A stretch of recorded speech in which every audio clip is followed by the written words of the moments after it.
time for Lefties Losing It. You know, climate hysteria is so 2020, but no one has told this overgrown Greta Thunberg. This is Wisconsin's Democrat Secretary of State, Sarah Godlewski.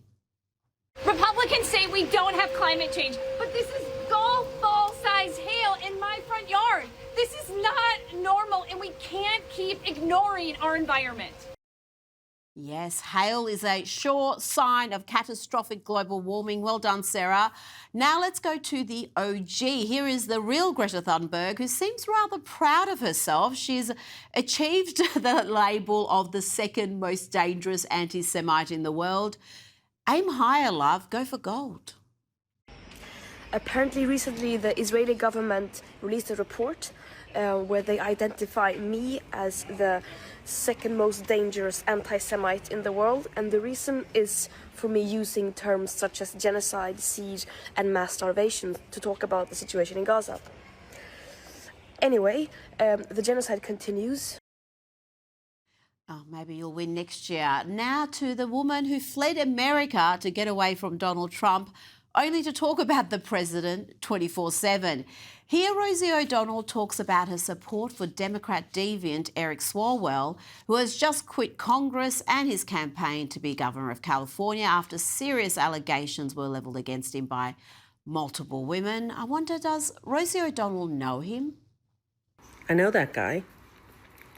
In the what kind of way? Like, spoke to him on the phone a couple times, donated money to him, I believe. Talked about him in some public appearances years ago about how I believed in him and his cute little family and 2 kids, and standing up to all those people when he, berates them for their moralist behavior. Rosie went on to say Swalwell broke her heart with his moralless behaviour, but then listen to this absolutely crazy misandrist nonsense she spews, essentially absolving Swalwell of all responsibility. You know, the conclusion I've come to, men suck. Men suck. The way that they are physiologically, they can't sort of control their sexual urges. This is what I find. All men suck, Rosie? Really, all men can't control their sexual urges? Seek help and fast, please. Now, this next dude definitely does suck. He's unfunny, miserable, and, like Rosie O'Donnell, afflicted with the most virulent form of Trump derangement syndrome. Can kill 2 birds with 1 stone and make Donald Trump the new Ayatollah. We let him go run Iran, and then we lock him out when he tries to come back. Think about it. I, for one, cannot think of a better way for Trump to deliver on his promise to make Iran a living hell than to become their leader. Can you believe that guy is earning millions of dollars to deliver that? ABC must hate their audience and must also hate their shareholders. Let's stay with the ABC's disdain for their audience and have a look at The View. Here is Joy Behar claiming that if Jesus proclaimed himself as the Messiah, well, that makes him a narcissist. Get ready to lose brain cells, lots of them. Yeah, but Jesus himself did not run around saying, I'm the Messiah, I'm the Messiah. Jesus kind of did say he was you're the supposed to have a little bit of... That's exactly what Jesus said. I am the Messiah. You know what? No, is it not? It's Jesus been a minute was since more Here's the thing. The Pope's got him. He's got God eyes. She just said, I knew Jesus. Jesus was not narcissistic like this guy. And but when you are the Messiah, it's not narcissism to say it. Yes, it is. When you are the Messiah. And good news, Don Lemon is doubling down on his claim that he can be president. Please run, Don, please. Yes, why not? Why not? Why not? Look, I'm not saying that I'm going to do it, but why not? My parents taught me growing up that I could be anything that I wanted. Absolutely. And so if Donald Trump could be president, why can't I be president? So I might do it. Who knows? I think that I would love to see Don Lemon in a debate. Oh my gosh. Oh, Sherry, I'd love to see him in a debate too. I really would, but probably for entirely different reasons to you. Now, the media continue to disgrace themselves with activism that is becoming increasingly dumb. No other word for it, it's dumb. And sadly, we are seeing it not just from the usual suspects, CNN, MSNBC, New York Times, you know, the echo chamber. Here we have the Wall Street Journal, a reporter from the Wall Street Journal treating what was a clear joke seriously. So serious that she followed it up in the White House press briefing. There was an interview that Dr. Mehmet Oz did recently where he described the president's views on his own diet. He said that he argued that diet soda is good for him because it kills grass. And if you pour it onto the grass, the grass is killed and it therefore must kill cancer cells.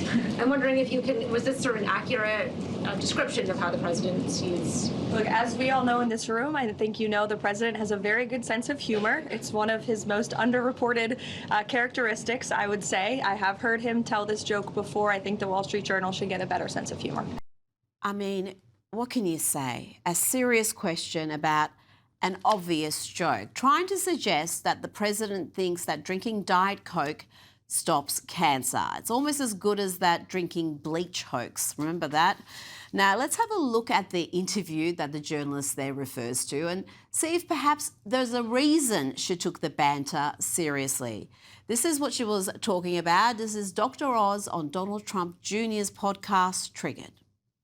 Your dad argues that diet soda is good for him because it kills grass. It's poured on grass, so therefore it must kill cancer cells inside the body. So he'll try to, please.